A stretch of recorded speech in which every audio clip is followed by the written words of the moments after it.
नमस्कार मित्रों, मैं महाराज कुमार गुप्ता आज के इस म्यूजिक क्लास से बच्चों आपको स्वागत करते हैं। यदि आप टेट 2024 या बीपीएससी टीआरई 3.0 की यदि तैयारी कर रहे हैं मित्रों, तो यह क्लास आपके लिए अति महत्वपूर्ण होने वाला है।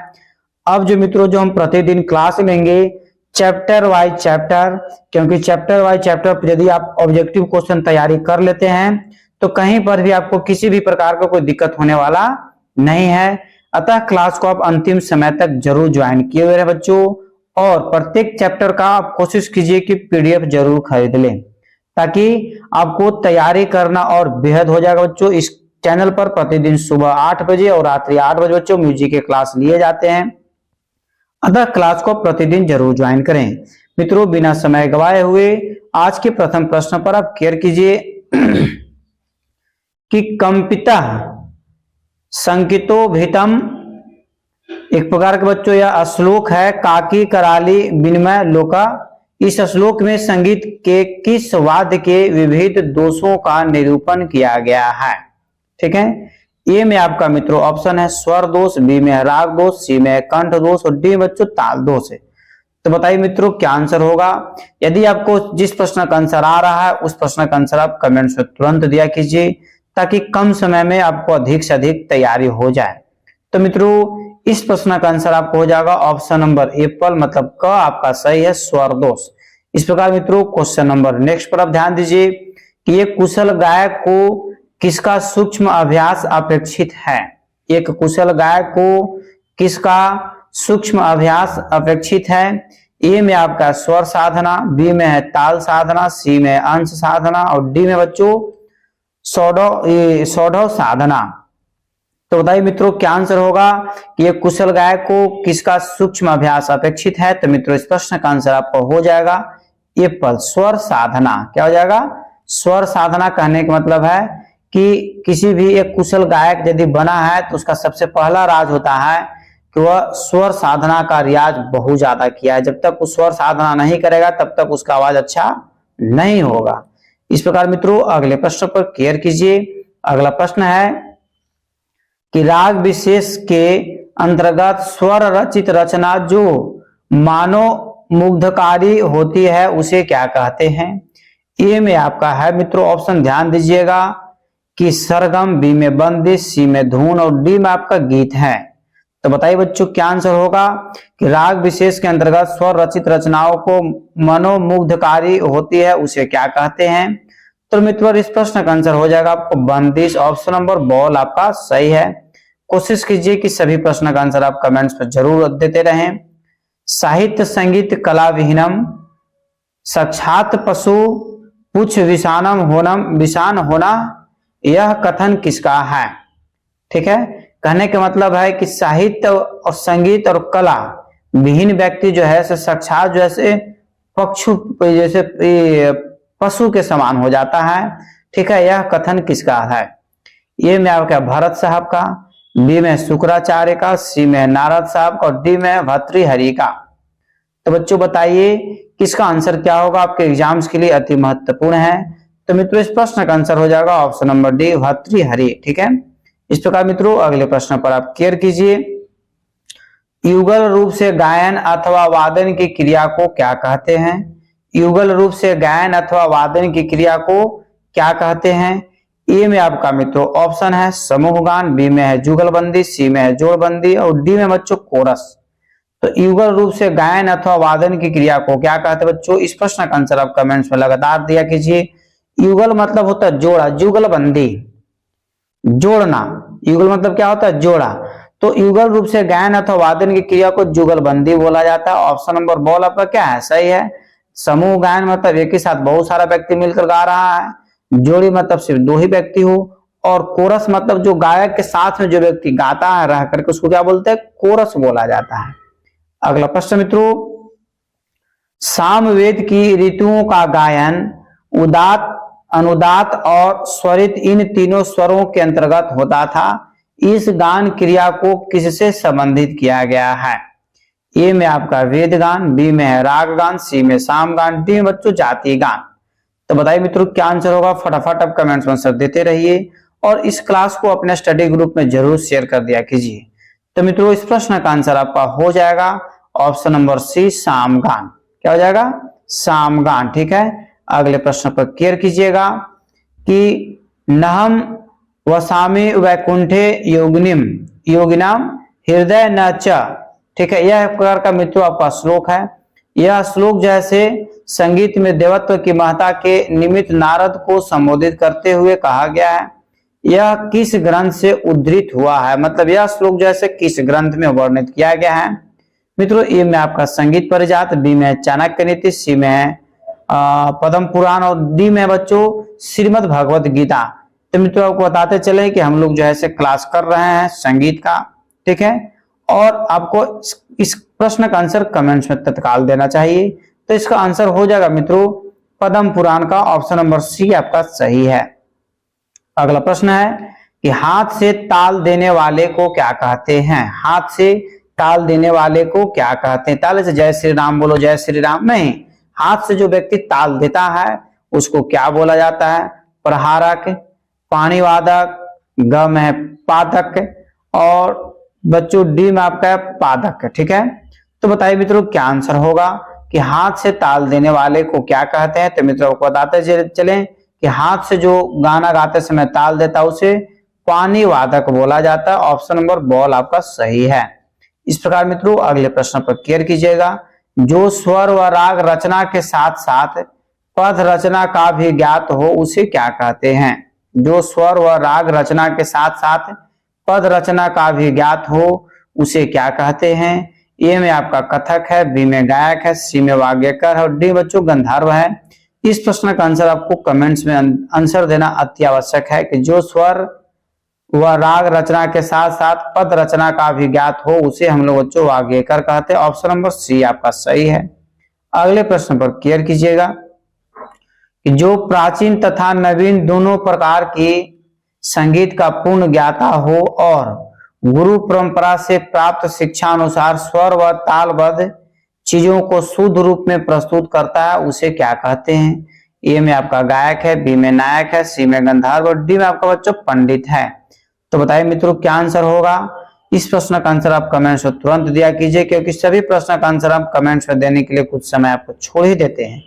तो इसका आंसर हो जाएगा मित्रों उसको नायक बोलते हैं। ऑप्शन नंबर बॉल आपका सही है। अगले प्रश्न पर केयर कीजिएगा कि 6 स्वर लगने वाले राग की जाति क्या होगी? 6 स्वर लगने वाली राग की जाति क्या होगी? ए में आपका साडव है, बी में आपका ऑडव है, सी में संपूर्ण है और डी में अपूर्ण है।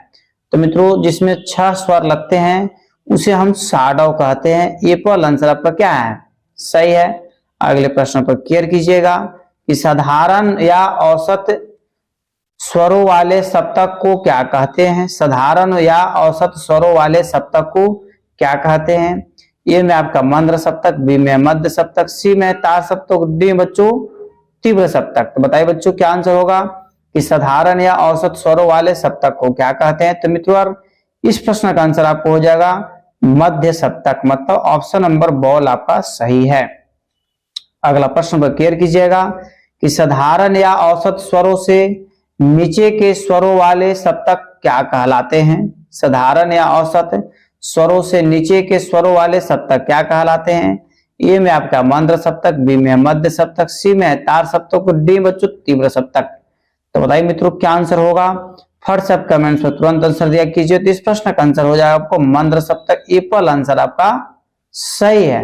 इस प्रकार बच्चों अगले प्रश्न पर केयर कीजिएगा कि निम्नांकित, ध्यान दीजिएगा एक सेकेंड, कि निम्नांकित स्वर व्यवस्था किस क्रम में है? नी, थ, प, म, ग, रे, सा। ए में आपको आरोह है, बी में संचारी है, सी में अवरोह है और डी बच्चों विवादी है। बताइए मित्रों क्या आंसर होगा? यह जो सजाया गया है इसको आरोही है कि संचारी है कि अवरोही है कि विवादी है?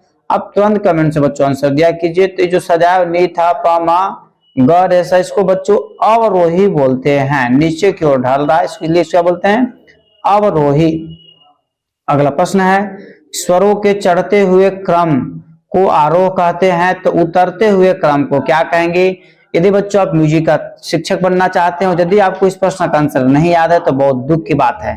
आपको इस प्रश्न का आंसर याद होना अति आवश्यक है कि स्वरों को चढ़ते हुए क्रम को आरोह तथा उतरते हुए क्रम को क्या बोलेंगे? संचारी, अवरोह, अचल और चल। आप लोग सभी बच्चे का आंसर इस प्रश्न का सही आया, इसके लिए सभी को दिल से धन्यवाद। बच्चों इसी तरीका से आप लोग एक फैमिली की तरह जो है क्लास ज्वाइन किया कीजिए। इसका अवरोह एकदम सही आंसर है। ठीक है, अगले प्रश्न पर केयर कीजिएगा। निम्नलिखित में कौन एक संगीत जीवी जाति है? निम्नलिखित में कौन एक संगीत जीवी जाति है?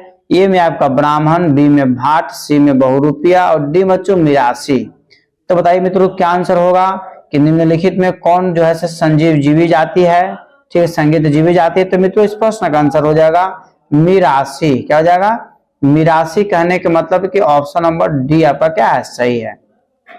अगले प्रश्न पर केयर कीजिए बच्चों। गायक जब गले की अपेक्षा नाक से ही स्वर निकालकर गायन क्रिया करता है तब वह कंठ के किस दोष से युक्त माना जाता है? मतलब कहने का मतलब बच्चों कि गायक जब गले की अपेक्षा नाक से ही स्वर निकालना का क्रिया का काम करता है तो उसको हम किस युक्त माना जाता है? ए में तुम्बकी, बी में सानुनासिकी और सी में कंपित और डी बच्चों काकी। तो बताइए मित्रों क्या आंसर होगा? इस प्रश्न का आंसर हो जाएगा सानुनासिक, मतलब ऑप्शन नंबर बॉल आपका सही है। अगले प्रश्न पर केयर कीजिए मित्रों। संगीत के किस उस्ताद ने यह कहा कि मैं कलाकार नहीं हूं, मैं संगीत भिक्षुक हूं, मेरी जाति संगीत है और कर्म भी संगीत है? कितना अच्छा स्टेटमेंट दिया हुआ है। यदि इस स्टेटमेंट को जितना भी सराहना किया जाए उतना कम पड़ जाएगा। कि संगीत के किस विद्वान, ठीक है, उस्ताद ने यह कहा कि मैं कलाकार नहीं हूं, मैं संगीत के भिक्षुक हूं, मेरी जाति संगीत है और कर्म भी संगीत है?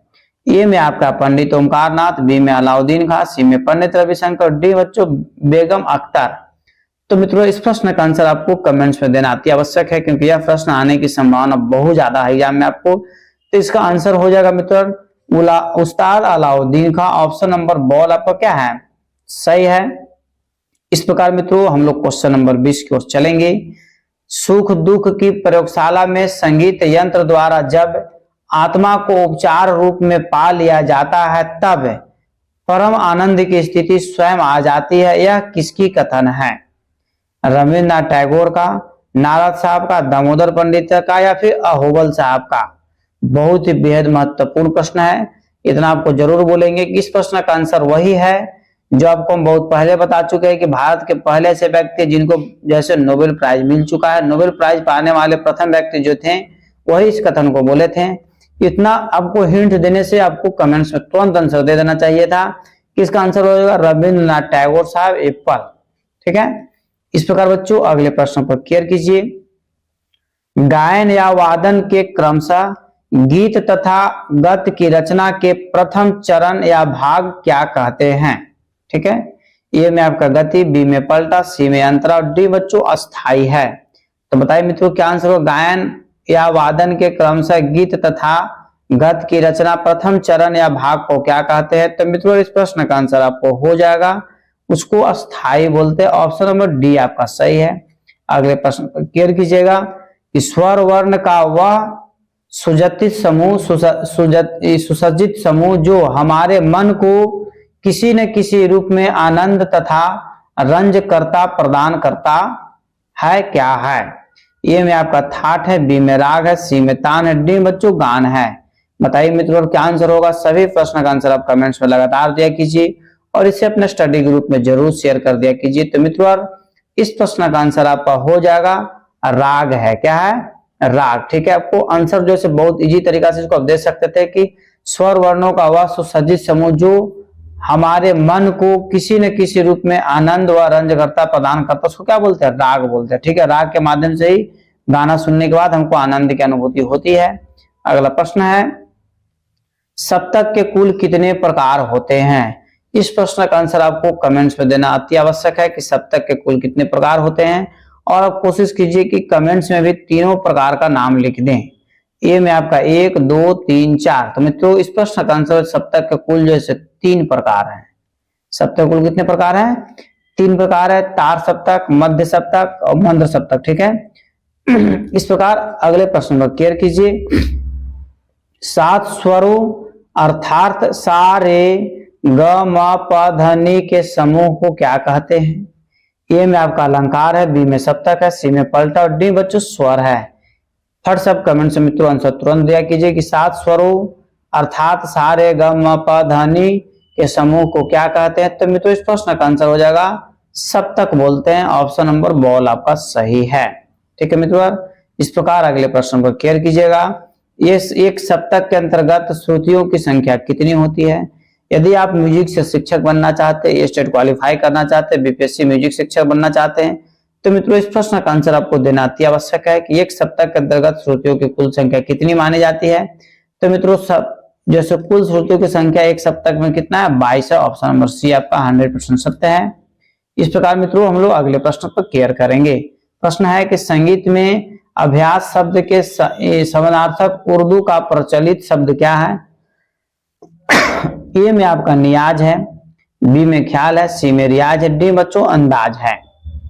तो बताइए मित्रों क्या आंसर होगा कि संगीत में अभ्यास शब्द के सार्थक उर्दू का प्रचलित शब्द क्या है। तो मित्रों इसका आंसर हो जाएगा रियाज। ऑप्शन नंबर सी आपका क्या है, सही है। इस प्रकार मित्रों अगले प्रश्न पर बारीकी से केयर कीजिएगा। अगला प्रश्न है कि 7 स्वरों के नियमित व्यवस्था क्रम को क्या कहते हैं। 7 स्वरों के नियमित व्यवस्था क्रम को क्या कहते हैं। ए में आपका पंचक है, बी में अष्टक है, सी में सप्तक और डी में दशक है। तो इस प्रश्न का भी आंसर कमेंट्स में तुरंत दीजिए, क्योंकि क्वेश्चन बहुत इजी है और आप लोग को बहुत बार हम पढ़ा भी चुके हैं कि 7 स्वरों के नियमित व्यवस्था क्रम को सप्तक बोला जाता है। ऑप्शन नंबर सी आपका सही है मित्रों। अगले प्रश्न पर केयर कीजिएगा। गायन तथा वादन के क्रमशः गीत तथा गत की रचना के द्वितीय चरण या द्वितीय भाग को क्या कहा जाता है। ए में आपका स्थाई है, बी में अंतरा, सी में संचारी, डी बच्चों अभोगी। बताइए मित्रों क्या आंसर होगा। अब प्रश्न को हम पढ़ते के समय ही कोशिश कीजिए कि हमको आंसर बताने से पहले आप कमेंट्स में आंसर डाल दें, ताकि आपको कम समय में अधिक से अधिक प्रश्नों का आंसर याद हो जाए।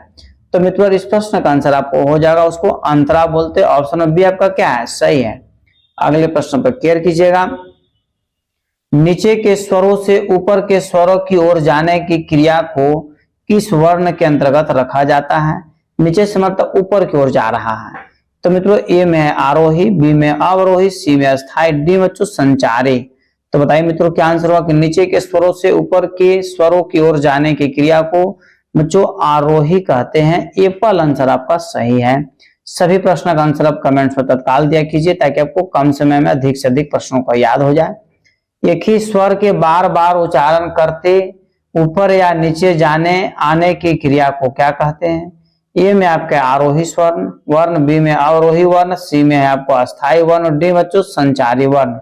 एक ही स्वर बार बार जब उच्चारण होगा तो उसको कौन सा वर्ण के अंतर्गत रखा जाता है।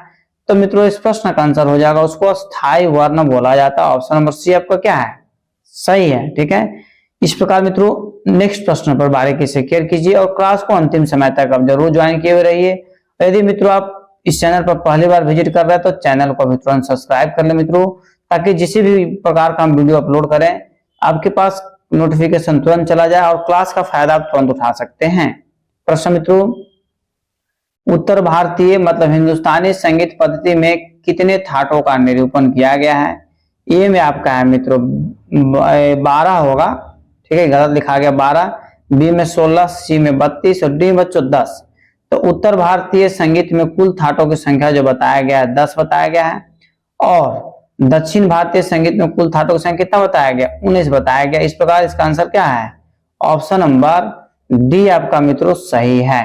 इस प्रकार मित्रों अगले प्रश्न पर केयर कीजिएगा। इस प्रकार मित्रों अगला प्रश्न आपका है, केयर कीजिएगा बारीकी से कि षड्ज स और पंचम म स्वर जब अपने निश्चित स्थान से ऊपर या नीचे नहीं खिसकते, अर्थात इनका कोई विकृति स्वर नहीं होता, तो इससे स्वर के किस प्रकार से संबंधित किया जाता है। ए में आपका चल स्वर, बी में अचल स्वर और सी में आपका विकृति स्वर और डी में बच्चों तीव्र स्वर।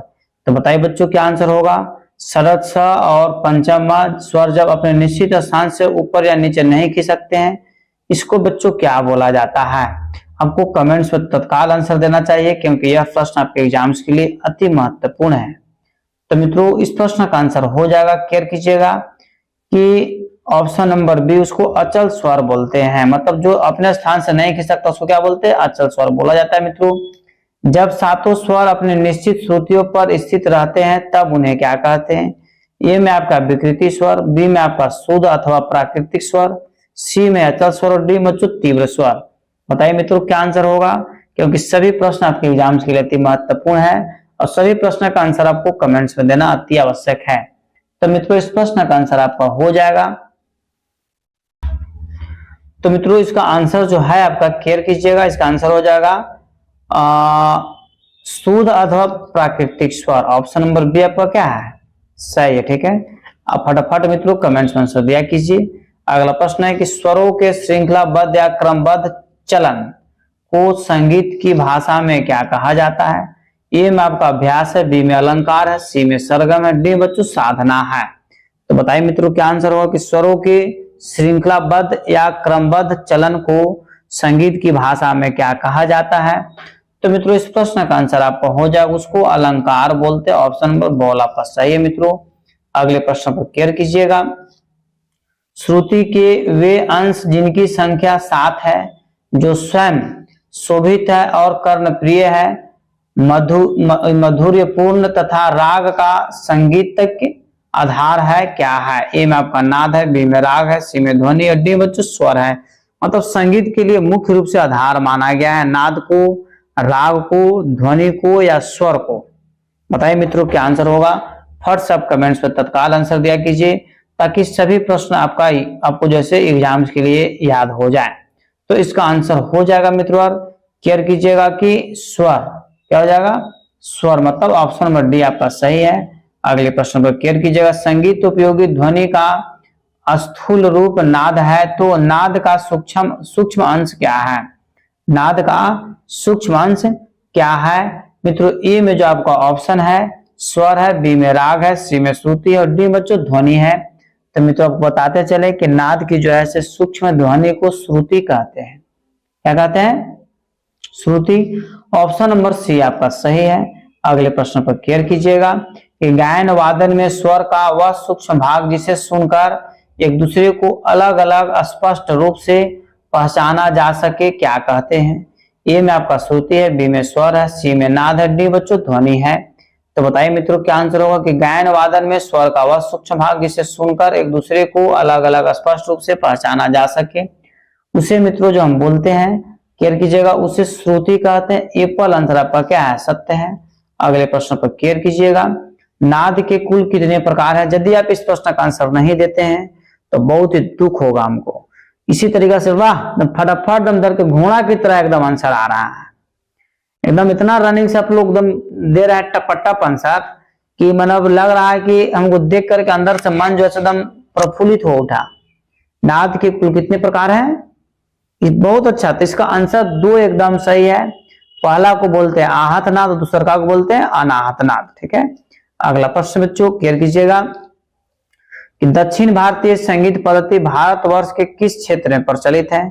ए में आपका दक्षिणी क्षेत्र, बी में पूर्वी क्षेत्र, सी में बच्चों आपका पश्चिमी क्षेत्र और डी में आपका उत्तरी क्षेत्र।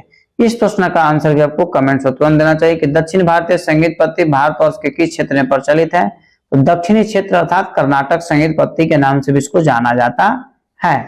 इस प्रकार मित्रों अगले प्रश्न पर केयर कीजिएगा कि सामान्य स्थिति में 2 वस्तुओं के स्पर्शघात से उत्पन्न वह नाद जिसे हम स्थूल कानों से सुनते हैं, कौन सा नाद है। ए में आपका मित्रों अनाहत नाद है, बी में आहत नाद है, सी में श्रुति नाद है और डी बच्चों अश्रुति नाद है। तो मित्रों अभी हम तुरंत आपको बता दें कि नाद 2 प्रकार के होबे करता है, जो कि आहत नाद और अनाहत नाद, यही दोनों में से कोई एक आंसर आपका सही है। तो मित्रों इसका आंसर हो जाएगा आहत नाद, जिसको हमारा कान स्थूल रूप से सुन सकता है उसको क्या बोलते हैं, आहत नाद बोलते हैं। ऑप्शन नंबर बी आपका क्या है, सही है। इस प्रकार मित्रों अगले प्रश्न पर केयर कीजिएगा। अगला प्रश्न मित्रों कि अध्यात्म साधना के क्रम में ध्यान एवं समाधि की अवस्था में श्रवणीयता के परे अनुभूति जन्य नाद को क्या कहते हैं। ए में आपका आहत नाद है, बी में श्रुति है, सी बच्चों अगोचर नाद है, डी में आपको अनाहत नाद है।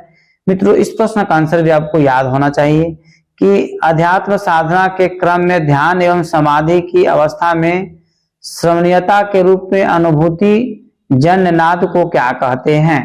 मित्रों इस प्रश्न का आंसर आपको कमेंट्स में तुरंत आंसर देना चाहिए, क्योंकि यह प्रश्न आपके एग्जाम्स के लिए बहुत ही महत्वपूर्ण प्रश्न है। तो मित्रों इस प्रश्न का रियल जो आंसर होना चाहिए ध्यान दीजिएगा कि अनुभूति जन्य, मतलब कहने का मतलब है कि इसका अनाहत नाद आंसर होगा। ठीक है, अनुभूति कहने का मतलब है कि पूर्ण रूप से, मतलब हमारा कान को प्यारा नहीं लगता हो। ठीक है, अगला प्रश्न है, ऊपर के स्वरों से नीचे के स्वरों की ओर उतरने को कौन सा वर्ण कहते हैं? इस प्रश्न का आंसर आपको कमेंट में तुरंत आंसर देना चाहिए। ए में आपका अस्थाई, बी में संचारी, सी में आरोही और डी बच्चों आरोही। तो बताइए मित्रों क्या आंसर होगा? ऊपर के स्वरों से नीचे के स्वरों की ओर उतरने को कौन सा वर्ण कहते हैं? तो मित्रों इस प्रश्न का आंसर आपको हो जाएगा, उसको अवरोही कहते हैं, और जो नीचे से ऊपर की ओर जाएगा उसको अवरोही कहेंगे। अगला प्रश्न है कि अस्थाई, आरोही, अवरोही एवं संचारी किसके प्रकार हैं जिसका संबंध गायन वादन के क्रम में विभिन्न क्रियाओं से है? ए में आपका जातीय, बी में वर्ण, सी में राग, सी बच्चों थाट है। तो बताइए मित्रों ये सब क्या है? अस्थाई, आरोही, अवरोही एवं संचारी, इस वजह से गायन वादन जो है किसके क्षेत्र में रखा गया है? तो मित्रों इस प्रश्न का आंसर आपको हो जाएगा, इसको वर्ण बोलते हैं। चारों क्या है? वर्ण है। ठीक है, ऑप्शन नंबर बी क्या है सही? अस्थाई क्या है तो वर्ण है, आरोही क्या है तो वर्ण है, अवरोही क्या है तो वर्ण है, संचारी क्या है तो वर्ण है। इस प्रकार मित्रों अगले प्रश्न पर केयर कीजिएगा कि आरोह अवरोह की दृष्टि से ऑडो, साडो और संपूर्ण एक दूसरे से मिलकर कितनी उपजातियों का सृजन करते हैं? ए में आपका 7 है, बी में आपका 8 है, सी में 9 है, डी बच्चों 10 है। तो मित्रों इस प्रश्न का आंसर आपको कमेंट्स में तुरंत देना चाहिए कि कुल जो है मित्रों इन लोग जैसे मिल करके जातियों का जो निर्माण करते हैं 9 करते हैं। ऑप्शन नंबर सी आपका सत्य है। अगले प्रश्न पर केयर कीजिए, एक सप्तक के अंतर्गत रे, ग, म, ध तथा नी ये 5 स्वर ऐसे हैं जो अपने निश्चित स्थान से ऊपर या नीचे खिसकते हैं या वह यही उनकी प्रवृत्ति है, इसे किस नाम से पुकारा जाता है? ए में आपका विकृति या चल स्वर, बी में बच्चों अचल स्वर, सी में शुद्ध स्वर और डी में आपको प्राकृतिक स्वर। मतलब जो अपने स्थान से जो ऐसे विचलित हो जाता है, अपना स्थान चेंज कर लेता हो, उसको मित्रों हम लोग कौन से स्वर के अंतर्गत रखते हैं? तो इस प्रश्न का आंसर हो जाएगा मित्रों, उसको हम लोग चल स्वर बोलते हैं या विकृति स्वर बोलते हैं। ठीक है, क्योंकि अपने स्थान से क्या कर लेता है? जगह को चेंज कर लेता है। इस प्रकार मित्रों अगला प्रश्न है कि किन्हीं दो वस्तुओं के टकराहट या संघर्ष जब नियमित, नियंत्रण एवं श्रृंखलाबद्ध रूप से किए जाते हैं तो उससे उत्पन्न ध्वनि का स्वरूप क्या होता है? ए में आपका है शेरयुक्त ध्वनि, बी में कर्णकटु ध्वनि, सी में संगीत ध्वनि और डी बच्चों कोलाहल ध्वनि। तो मित्रों आप कमेंट्स में तुरंत आंसर दीजिए कि किन्हीं दो वस्तुओं के टकराहट या संघर्ष जो ध्वनि उत्पन्न होता है उसको संगीतिक जैसे उत्पन्न होता है बच्चों सॉरी, और उसे नियंत्रित एवं श्रृंखला के रूप में किया जाता है, नियंत्रण के रूप में उसको जैसे प्रयोग किया जाता है, उसको संगीतिक ध्वनि कहते हैं। ऑप्शन नंबर सी आपका सही है। ठीक है, और यदि उसको नियंत्रण नहीं कर पाएगा उसको कोलाहल ध्वनि कहते हैं। मित्रों अगला प्रश्न है कि हिंदुस्तानी संगीत पद्धति भारतवर्ष के किस क्षेत्र में प्रचलित है? ए में आपका पूर्वी भारत, बी में पश्चिमी भारत, सी में उत्तरी भारत, डी बच्चों दक्षिणी भारत। तो मित्रों इस प्रश्न का आंसर आपको कमेंट्स में तत्काल आंसर देना चाहिए। तो इसका आंसर हो जाएगा मित्रों, हिंदुस्तानी संगीत पद्धति को जो है मित्रों आपको उत्तरी संगीत पद्धति के नाम से भी जाना जाता है। अगला प्रश्न है, भारत में कितनी संगीत पद्धतियां हैं? भारत में कितनी संगीत पद्धतियां हैं? ए में आपका 1 है, बी में 2 है, सी में 3 है, डी में आपको 4 है। बताइए मित्रों क्या आंसर होगा कि भारत में कितनी संगीत पद्धतियां हैं? तो मित्रों इस प्रश्न का आंसर आप कमेंट्स में तत्काल दीजिए कि भारत में कितनी संगीत पद्धतियां हैं।